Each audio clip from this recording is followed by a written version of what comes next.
Hello, mga kamaster, maraming salamat po sa lahat ng tumatangkilik ng Number 1 Supreme Warrior.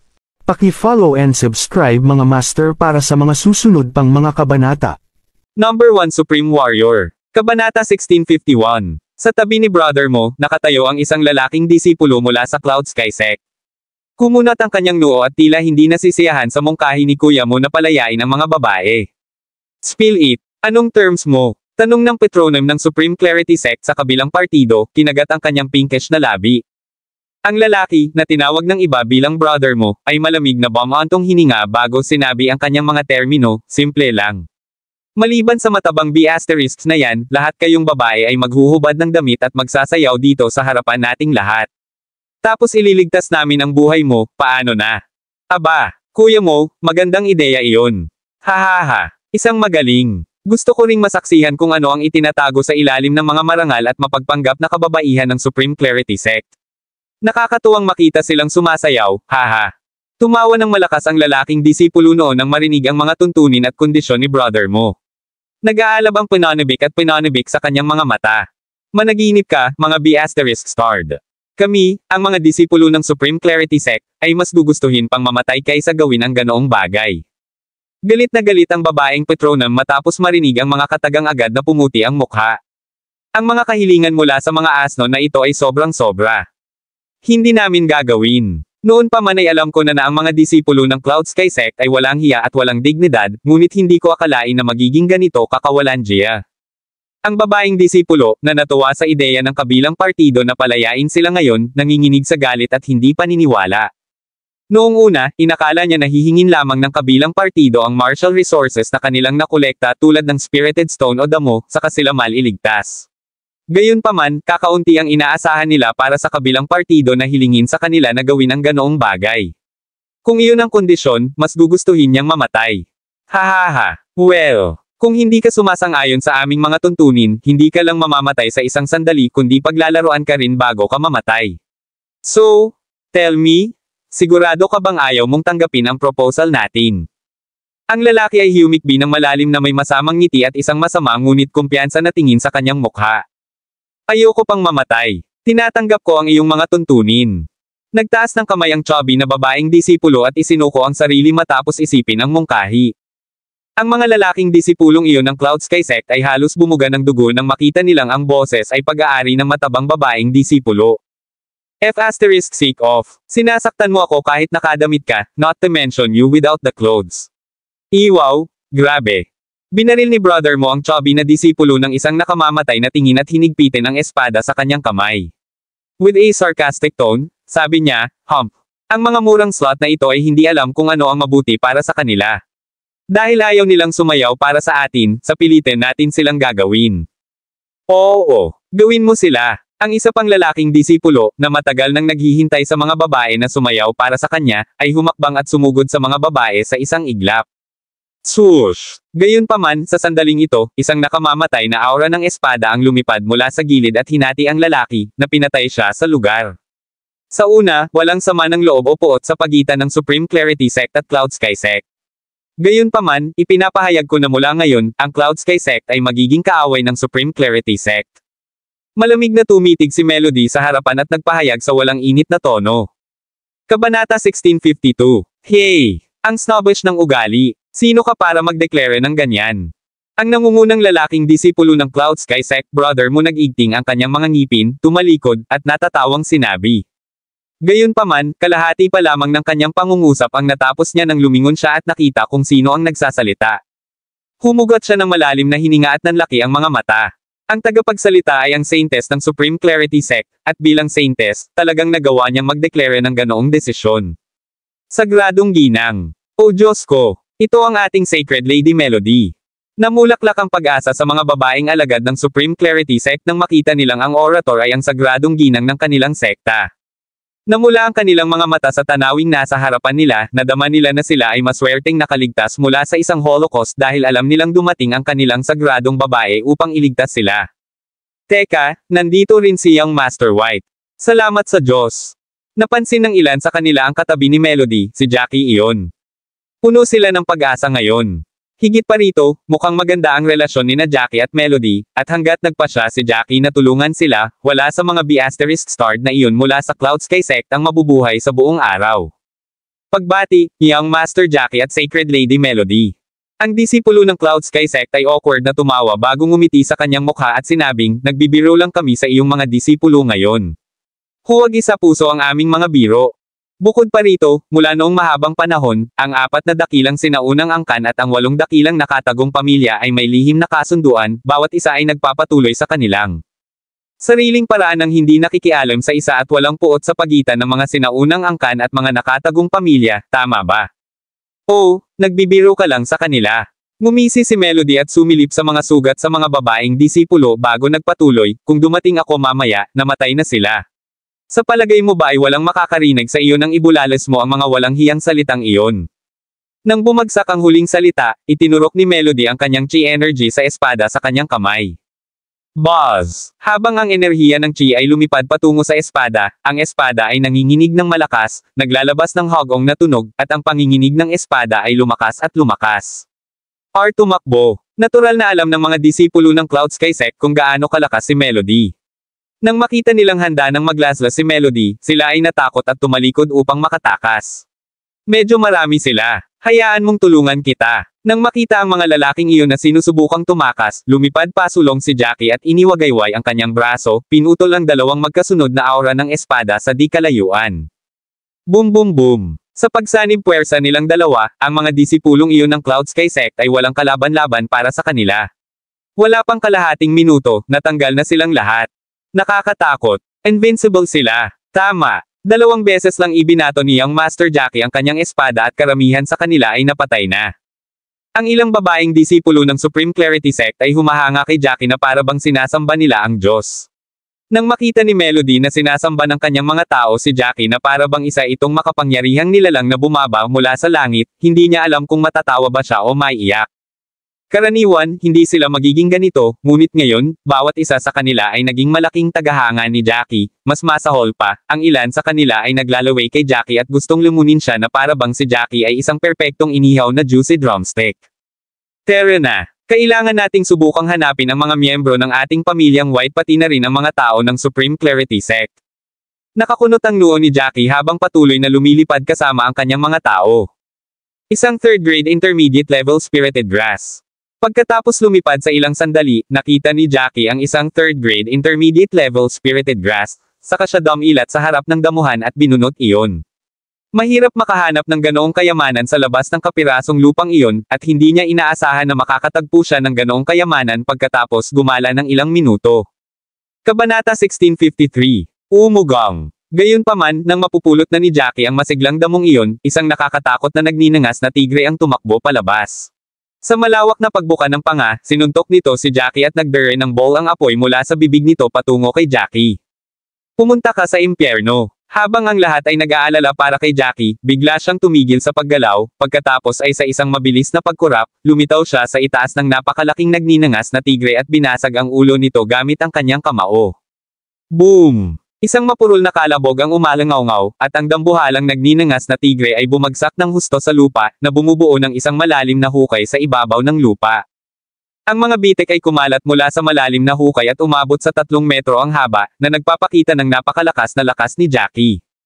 Ang napakalaking tigre ay nagpumiglas at namimilipit ng ilang segundo sa malalim na hukay, pagkatapos ay nahigi ng walang buhay.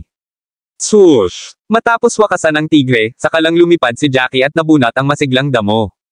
Kabutihan ko, napakadesidido at tumpak ang kanyang strike. Higit pa rito, pakiramdam ko ang halimaw na hayop na ito sa pinakakaunti ay nagtataglay ng lakas ng totoong God peak level.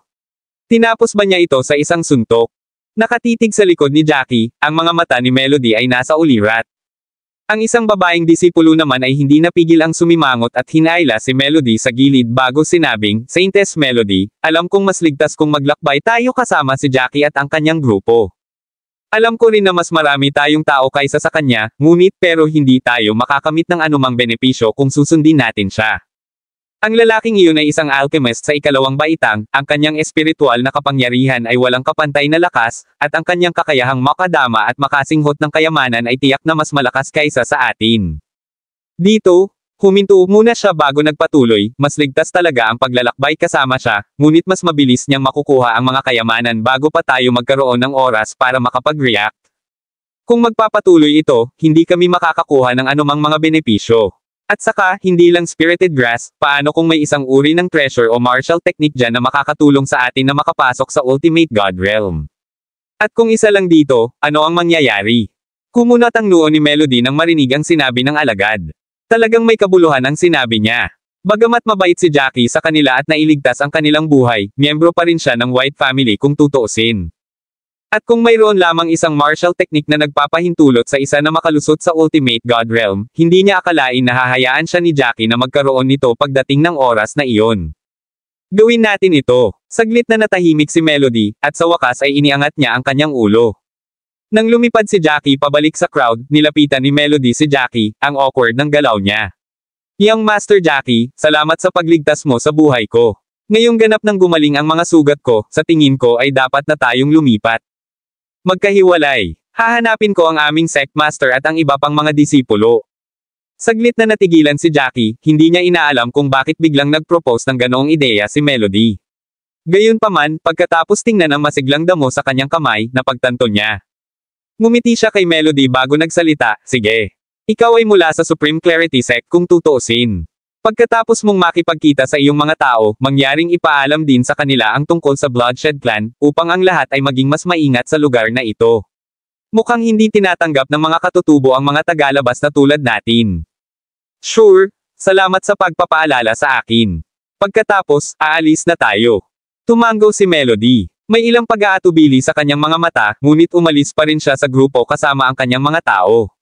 Saintess Melody, iniligtas ni Young Master Jackie ang buhay namin at hindi niya iniisip na mahina kami. Hindi siya natatakot na maging pabigat tayo sa kanya, bakit hindi natin siya samahan? Siya ay may napakataas na lakas sa pakikipaglaban, hindi ba mas ligtas na kasama natin siya sa paglalakbay? Pagkatapos ng ilang sandali ng pag-iisip, ilang mga disipulo ng Divinity Pavilion ang nagtanong kay Melody, ang kanilang mga mukha ay hindi nasisiyahan. Talagang mas ligtas para sa amin na maglakbay kasama siya, ngunit kami ay mula sa Supreme Clarity Sect kung tutuusin. May kanya-kanya tayong landas sa paglalakbay. At saka, kung patuloy tayong maglalakbay kasama si Jackie at ang kanyang grupo habang naghahanap ng isang kayamanan o isang paraan na nagpapahintulot sa mga tao na makapasok sa tunay na kaharian ng Diyos, ito ay magiging mahirap. Ang mapayapa at maayos na relasyon sa pagitan natin at nila ay masisira sa panahong iyon. Ang alagad na tumabi kay Melody at sinabi sa kanya ang teoryang ito, ay tumayo at nagpaliwanag sa iba bago maibuka ni Melody ang kanyang bibig. Kabanata 1654. Maraming babaeng disipulo ang nalungkot sa kanilang mga puso, halatang gustong maglakbay kasama ang kanilang idolo Jackie, ngunit naunawaan din nila ang sitwasyon, may saysay ang sinabi ni Melody at ng isa pang disipulo, tutal hindi naman sila galing sa iisang angkan, kaya kung patuloy nilang susundan si Jackie sa paligid, tiyak na hindi matutuwa ang kanilang sect master dito. Bakit sila umalis? Hindi maiwasan ni Selena na sumimangot sa pag-alis ni Melody, naguguluhan ang ekspresyon nito. Hindi ba mas ligtas para sa kanila na maglakbay kasama natin? Gayunpaman, binal ika ni Jackie si Selena ng mapait na ngiti. We are from different clans after all. Kami ang pamilyang puti at kabilang sila sa Supreme Clarity Sect. Not to mention na ang mga tao mula sa 4 great ancient clans ay palaging minamalas ang mga nakatagong pamilya tulad namin. Kaya, nakakahiya para sa kanila na sumunod sa atin at magtago sa ilalim ng ating mga pakpak para sa proteksyon. Higit pa riyan, kung maglalakbay tayo ng sama-sama at hanapin ang kayamanan na humahantong sa tunay na kaharian ng Diyos, maglalaban tayo sa isa't isa upang makuha ang kayamanan. Sa oras na iyon, wala nang kapayapaan at pagkakaisa sa pagitan natin. Sa wakas ay naunawaan na ni Selena ang pinagbabatayan ng kanilang pag-alis. Oh, kaya ayon. Hindi sila maaaring makipagkompetensya sa iyo sa paghahanap ng mga kayamanan at pag-agaw sa kanila. No wonder umalis sila. Hehe, tara na. Kailangan nating hanapin ang ating mga tao. At saka, magiging abala para sa amin na maglakbay kasama ang isang grupo ng mga babae, at kapag may gusto kaming pag-usapan, kailangan naming maging aware sa kanilang presensya. Kaya mas mabuting magkahiwalay na tayo. Hindi naman sila ang puti. Napangiti si Nash at nagpahayag ng kanyang iniisip.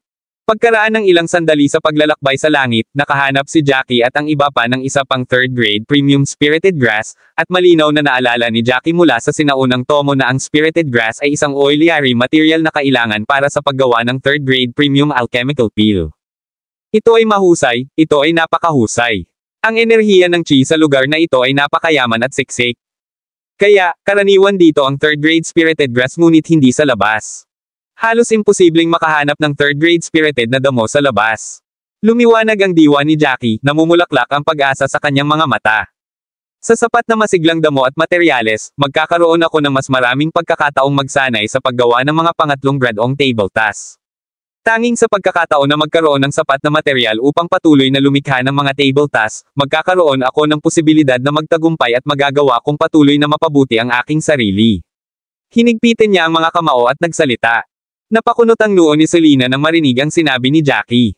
Ngunit, mahal, ngayon ay hindi ka pa nakakapagpino ng second grade peel, at kailangan natin ng fourth grade peel para iligtas ang buhay ko. Hindi banggitin ang tungkol sa kayamanan ng Crystal Cloud Clan, malamang na hindi nila ito madaling ibigay sa amin. Sigh. Pakiramdam ko, masyadong mahirap at masyadong maikli ang isang taon. Ang bilis ng panahon. Malapit nang matapos ang second grade peel, kaya lang wala akong oras para pinuhin ito nitong mga ilang araw. Huwag kang mag-alala, mahal. Ang kailangan nating gawin ngayon ay makapasok sa Ultimate God Realm sa lalong madaling panahon, at pagkatapos ay mangolekta tayo ng mas masiglang damo at mga materyales na maaaring lumikha ng mga table tasks.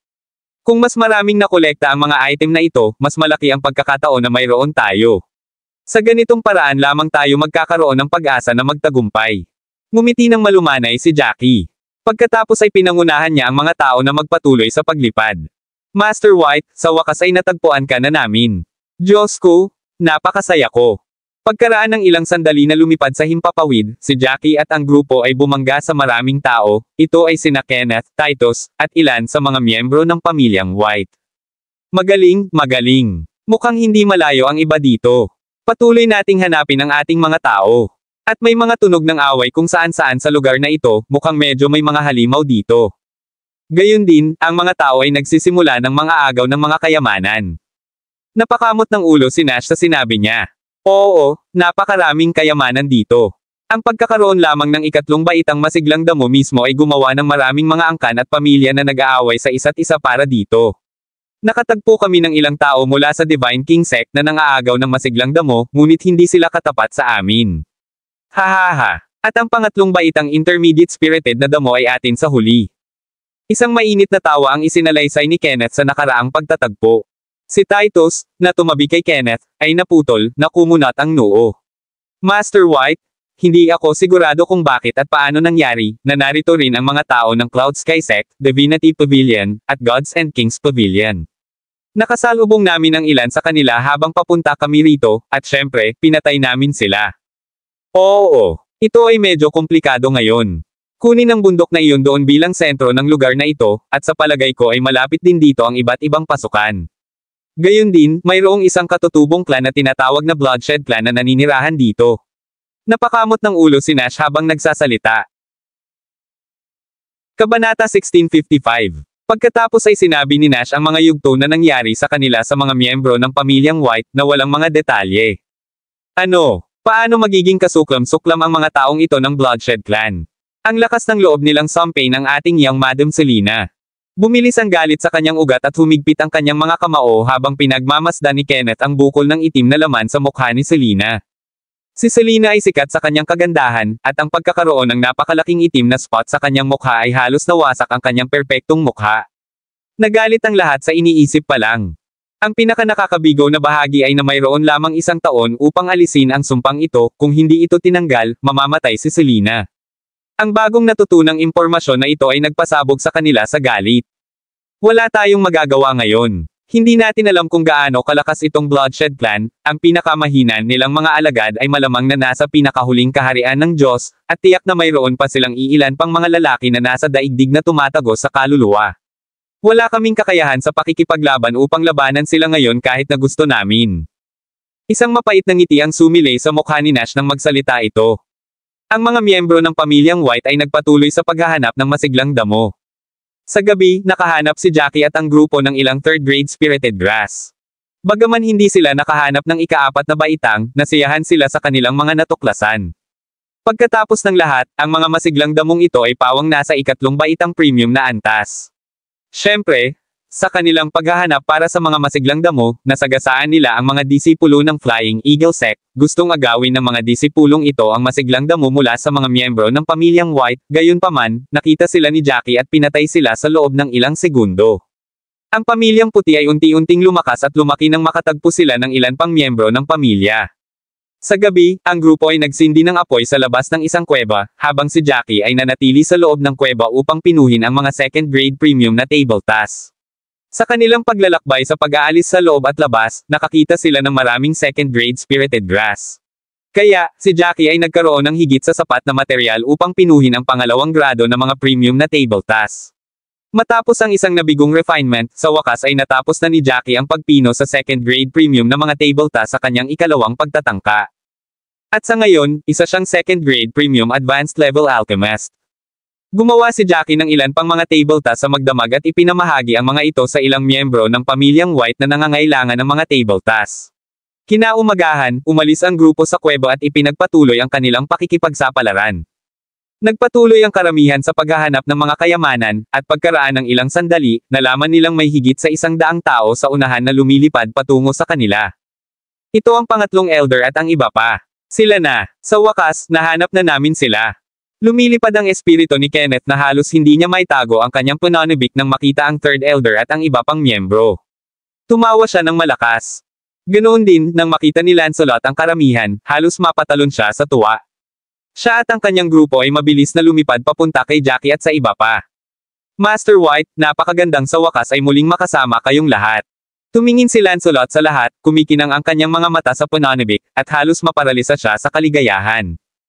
Gayunpaman, ang pananabik ay tumagal lamang ng ilang sandali bago nagdikit ang kanyang noo. Master White, may tunay na masaganang kayamanan sa kagubatan na ito. Ang kagubatan na ito ay dapat na isang treasure hunting hotspot, at pinaghihinalaan ko na mayroon ng isang tao na nakalusot sa Ultimate God Realm. Kabanata 1656. Gumapang ang awkward expression sa mukha ng lahat nang marinig ang mga salita ni Lancelot, ilang beses na kumaibot ang mga bunganga nila sa balita. May nakalusot na sa Ultimate God Realm ng ganoon kabilis. Lancelot, totoo ba yan? Sino ito? At ano ang ginamit ng taong iyon para makalusot? Ito ba ay ilang masiglang prutas? Novel drama. Unang nag-react si Nash, humakbang siya at nagtanong. Master White, hindi ito isang spirited fruit kundi isang martial art technique. Balita ko si Master Zachary ang taong iyon. Sa ikalawang araw pa lamang pagkatapos niyang makapasok sa lugar na ito at ng kanyang mga tauhan, nakakita siya ng isang martial art tome at nakuha ang pamamaraan dito. At sa lalong madaling panahon, nakapasok siya sa sukdulang kaharian ng Diyos. Siya ay naging mayabang at egotistical matapos masira ang tunay na kaharian ng Diyos. Upang makakuha ng masiglang damo at mapagkukunan, pinatay niya ang maraming tao mula sa Siemens at ang pamilya Cabello. Sigh. Lalo na ang Lucas family, close na close sila sa Canmore family noon. Sagot ni Lancelot. Tumikim ang isang binata, natatakot ang tono, nakita namin ito sa malayo, kaya agad kaming umikot at lumipad. Isa pa, nalaman namin ang isang bagay tungkol sa Ultimate God Realm. Sa sandaling pumasok ang isa sa kaharian na iyon, ang enerhiya ng chi na ginagamit niya ay magdadala ng pahiwatig ng kulay ginto. At ang lakas ng pag-atake ng gininto ang chi energy na ito ay tila ilang beses na mas malakas at mas marahas kaysa sa ating chi energy. Oo, alam namin ito. Napaangat ang ulo ni Nash, na nagpapakitang nakikinig siya, at may mapait na ngiti sa kanyang mukha. Nalaman mo ang tungkol dito. Paano niyo nalaman? May nakilala ba kayong malakas na tao na may totoong God peak level na nakapasok din sa Ultimate God level? Nagulat si Lancelot sa reaksyon ni Nash. Maghintay ka. Ito, anong nangyari kay iyang Madam Selina? Noon lang napansin ni Lancelot ang itim na batik sa magandang mukha ni Selina, nakasimangot na sabi niya agad. Buntong hininga. Mahabang kwento. Kinailangan ni Nash na magsimulang muli, isinalaysay ang pangyayari sa iba pang miyembro ng pamilyang White.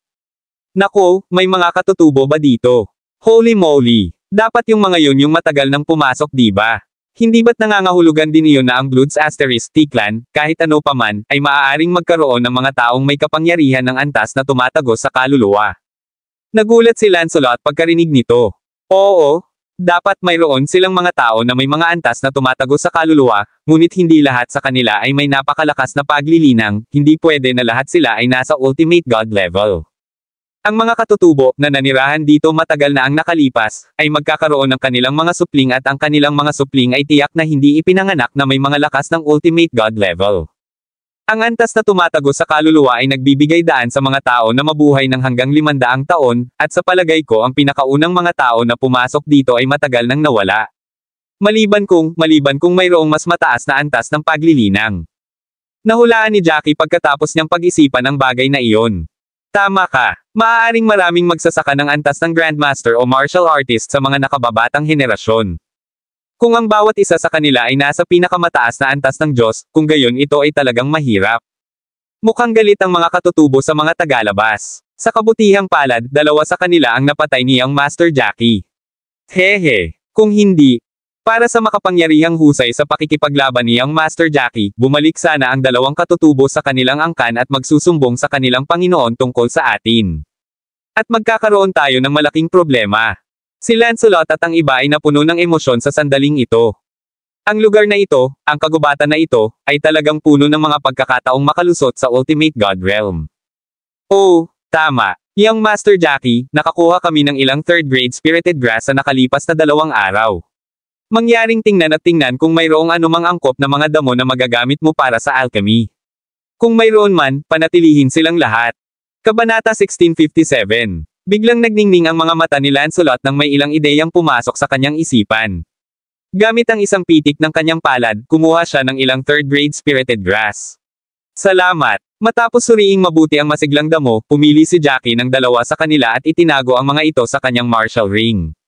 Isa akong 2nd grade advanced level alchemist, at magpapatuloy ako sa paggawa at pagpipino ng 3rd grade elementary level alchemy pagkalipas ng ilang araw. Young Master Jackie, nagawa mong pumatay ng 2 mandirigma ng 1st grade ultimate God level, kaya nagpahiwatig din ito na hindi tayo dapat matakot para sa pamilya Canmore kapag nasagasaan natin sila. Tanong ng isang batang mandirigma ng pamilyang puti.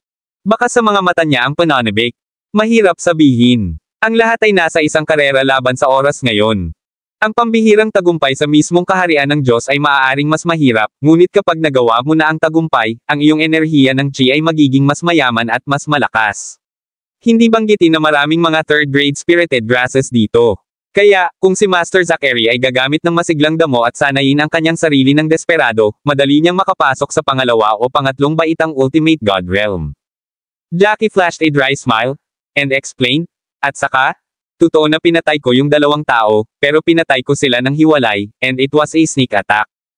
Kaya, ayon sa sarili kong pagsusuri at pagtatansya, kung makakatagpo ako ng mga individual ng 1st grade Ultimate God Realm, maaari akong magkaroon ng pagkakataon na talunin sila, ngunit kung ang kalaban ay nasa ikalawang baitang, hindi ako masyadong sigurado sa kalalabasan. Baka ako ang mapatay. Huminto si Jackie ng ilang segundo bago nagpatuloy sa may kumpiyansang tono, gayunpaman, kung ako ay pumasok sa Ultimate God Realm, wala sila sa akin. Tinapik ni Nash ang balikat ni Jackie, puno ng kasiyahan ang mukha niya. Lahat ay nakikipagkarera laban sa oras. Bago ito, ang mga nasa huling yugto ng True God Realm ay walang sapat na mapagkukunan upang sanayin at maabot ang pinakamataas na yugto. Ngayon, na may masaganang masiglang damo dito at isang kapaligirang puno ng enerhiya ng chi, mas magiging madali para sa mga taong iyon na sanayin at linangin. Ito ay para sabihin na mas mabilis silang makakalusot sa peak stage ng True God Realm kaysa dati. At kung makuha nila ang martial technique at makapasok sa Ultimate God Realm, natatakot ako na. Sa pagsasalita noon, tumawa ng malakas si Nash. Ngunit, sa aking palagay, ang aking anak ay ang pinaka-talented at promising fighter. May tiwala ako sa'yo. Kapag nakapasok ka sa 1st grade Ultimate God Realm, ang iyong husay sa pakikipaglaban ay madaling malampasan ang sinuman, kahit na ang mga nasa 2nd grade Ultimate God Realm. Tara na. Hindi namin alam kung kailan kami kukuha ng pamamaraan para makapasok sa Ultimate God Realm. Huminga ng mahabang buntong hininga si Jackie at sinabing, kung ibinahagi ni Master Zachary ang pamamaraan sa kanyang mga tao sa totoong antas ng pinakamataas na Diyos at hayaan silang magtanim, kung gayon sa oras na iyon ang pamilya Canmore ay magkakaroon ng higit sa isang manlalaban ng pinakamataas na antas ng Diyos. Sa sandaling tayo at ang iba pang mga kilalang angkan at pamilya ay tumuntong sa lupaing ito, lahat tayo ay nakatakdang harapin ang patuloy na pagbabago ng kabuoang lakas ng labanan sa mga angkan at pamilya. Pabago-bago ang sitwasyon, at mahirap mag-conclude kung aling mga angkan at pamilya ang mas mabilis na uunlad at magiging pinakamalakas sa lahat. Bumbang Pow! Sa mismong sandaling ito, sa kalangitan na hindi kalayuan sa kanila, isang nakakatakot na tunog ng pakikipaglaban ang tumagos sa hangin, na sinamahan ng isang nakakabinging dagendong ng isang halimaw na halimaw. Tumalon si Jackie sa himpapawid upang tingnan, at nabigla siya sa nakita. May isang taong mula sa pamilya Cabello na hinahabol ng isang halimaw na hayop. Kailangan nating tulungan ang kawawang Cabello na iyon. Ang pamilya Cabello ay may magandang relasyon sa amin. Tsaka malapit si Young Mistress Cabello kay Young Master Jackie.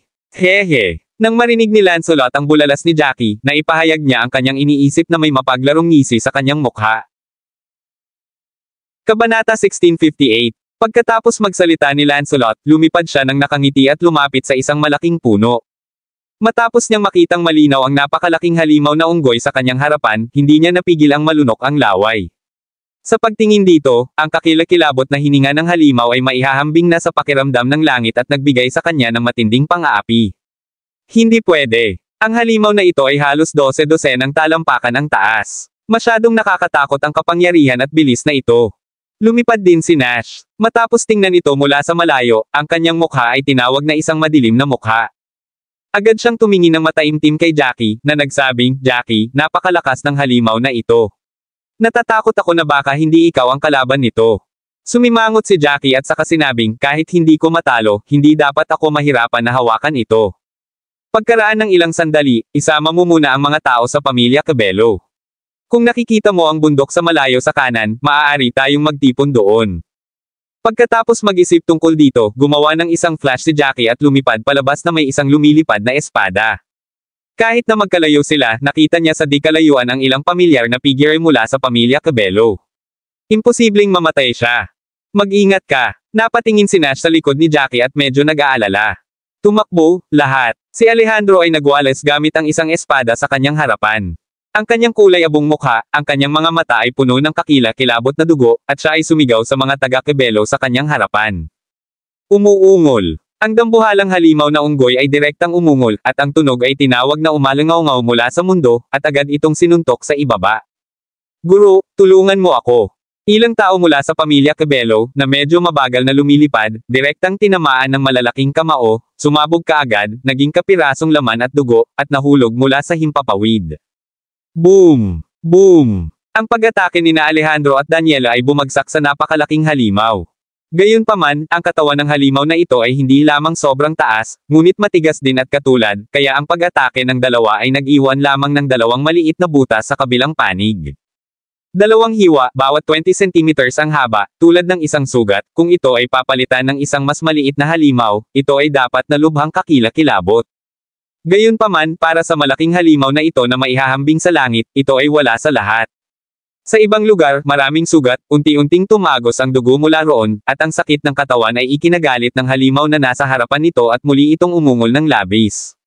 Umuungol. Matapos patayin ang ilang pamilyang Cabello sa isang suntok, ang dambuhalang halimaw ay biglang tumingkayad at direktang tumalon sa langit na halos 100 talampakan ang taas. Pagkatapos ay pinalo niya ang kanyang kamao at tinamaan si Daniela sa ibaba. "Hindi, Daniela, tumakbo ka." Nang makitang dumiretso ang halimaw kay Daniela, nagulat si Alejandro at napasigaw kaagad. Huminto siya, at ang kakilakilabot na espiritu ng espada ay dumiretso sa halimaw at pinutol ito, sinusubukang akitin ang atensyon ng halimaw at akitin ang halimaw sa kanyang sarili. Sa kasamaang palad, matapos mahulog ang sword gas sa higanteng unggoy, tuluyan na itong hindi pinansin. Walang umiwas at binuhat ito pababa. Diretso pa rin ang malaking kamao kay Daniela. Hindi. Nang makita ang malaking kamao ng unggoy, palapit ito ng palapit kay Daniela. Namula ang mga mata ni Alejandro, at halos tumulo ang luha. Bago iyon, 12-dosenang mga taong Chu ang napatay ng higanteng unggoy. Ngayon ang kanyang anak na babae ay mamamatay sa mga kamay ng halimaw na ito. Puso ni Alejandro talagang tumutulo ang dugo. Hindi. Tumangala si Daniela at tumingin sa malaking kamao. Puno ng takot ang mga mata niya, nakakatakot ang mukha niya. "Jackie, magkita-kita tayo sa kabilang buhay." Kabanata 1659. Sa sandaling ito, muling lumitaw ang isang figure sa kanyang isipan. Isang gwapong figure ito na may pagtitiyaga sa mukha ng isang lalaki. Bagaman siya ay karaniwang mukhang seryoso, palagi siyang nagpapakita sa pinakamapanganib na oras at iniligtas siya. Sa kasamaang palad, hindi ko na makikita ang figure na ito muli. Papalapit pa lang ng palapit ang kamao sa kanya, mahigit 10 metro lang, nakita ni Daniela ang isang madilim na anino na kumikislap, at direktang sinuntok ang kalaban. Sino te? Hindi ba't para patayin ka para labanan ang halimaw na ito? Nang makita ang figurang ito, pumasok sa isipan ni Daniela ang ganoong ideya. Ang tanging nasisigurado niya ay medyo malayo ang kanyang ama. Obviously, wala siyang oras para magmadaling tumulong pero hindi niya alam kung sino ang biglang tao. Sa sumunod na segundo, talagang nalaman ni Daniela na napakapamilyar ng figurang ito. Hindi nagtagal ay bahagyang nanginig ang kanyang puso dahil ang figurang ito ay ganap na isinama sa figurang nais niyang makita ang huling bahagi sa kanyang puso. Jackie. Parang panaginip din si Alejandro sa di kalayuan. Kinusat niya ang kanyang mga mata, ngunit sa hindi inaasahang pagkakataon ay lumitaw si Jackie. Nakakuyom ang mga ngipin ni Jackie at umaangat ang mga kamao. Mas mababa ang tingin niya sa kamao ng halimaw. Pumunta ka. Iginiit ni Jackie na naramdaman niya ang matinding pressure sa unang pagkakataon. Ang halimaw na ito ay maihahambing sa unang baitang ng langit, at ang pagiging epektibo nito sa pakikipaglaban ay dapat na maihahambing sa pagiging epektibo ng labanan ng ikalawang baitang ng mga monghe ng tao. Huwag na nating pag-usapan ang tungkol sa kung ano paman, at least ang lakas na ito ay dapat na maihahambing sa pisikal na lakas ng ikalawang baitang monghe ng mga tao.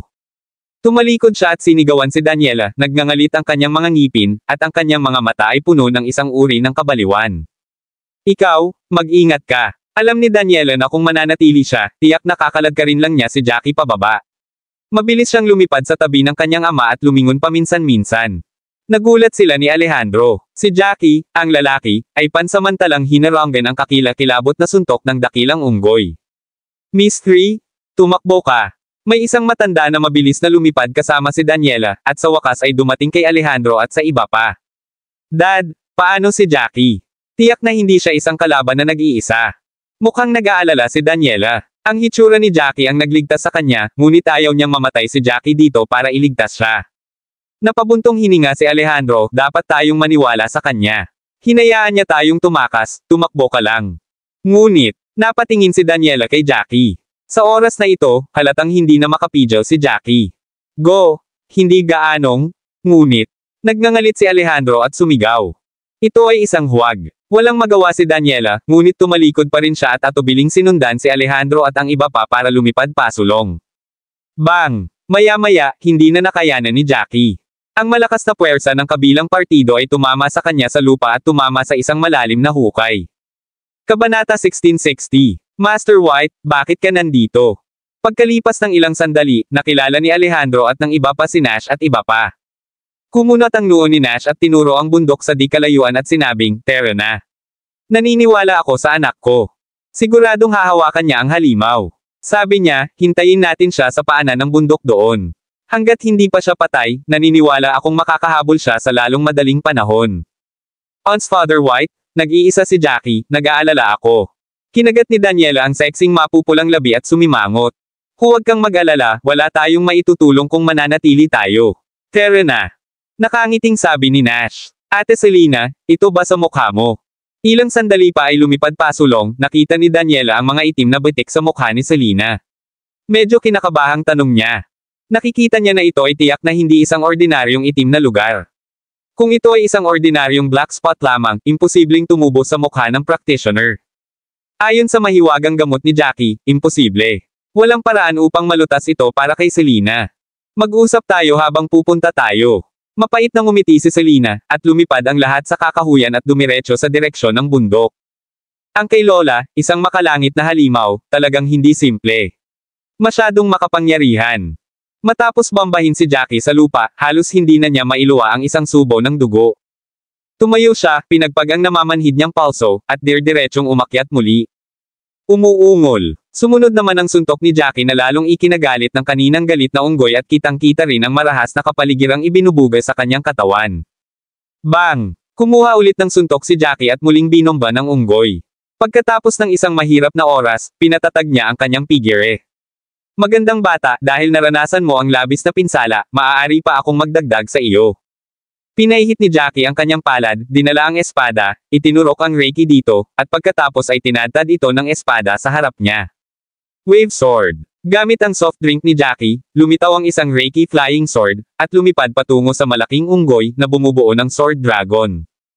Umuungol. Nang makita ng higanteng unggoy ang isang kakilakilabot na pag-atake gaya ni Jackie, ang kanyang malalaking braso ay patuloy na kumakaway, at hindi nagtagal ay tumama ang isang lumilipad na espada at naging pulbos. Gayunpaman, napakaraming lumilipad na espada. Mayroon pa ring bahagi ng lumilipad na espada, na direktang dumapo sa malaking unggoy, muling pinasabog ang mga siwang sa katawan nito.